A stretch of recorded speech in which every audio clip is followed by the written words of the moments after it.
say I hadn't done any research about estate agents, and I sort of Googled EXP and thought, oh, okay, well, they sound all right, because it's a bit of a risk that you take. You guys show more interest in me and, what my journey was going to be. Yes, I was very impressed with how you interacted with the family with me, and I was very confident. You pointed out different things about the property that I hadn't spotted in the first view. Another kind of point out the marketing materials that we offer.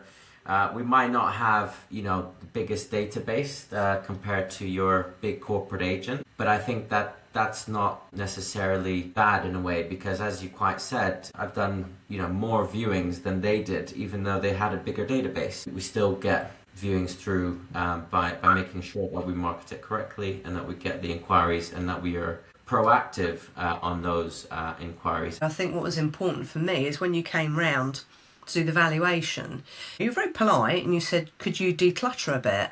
And I was like, well, I have.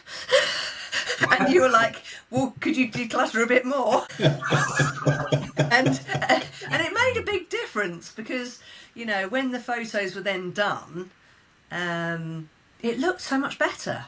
And, the other guys hadn't said that to me. I think a lot of high street agents, they're fearful of not getting the instruction if they are too honest. And they also want the instruction there and then. And a lot of estate agents get paid on instructions. So they get paid to list properties rather than selling them.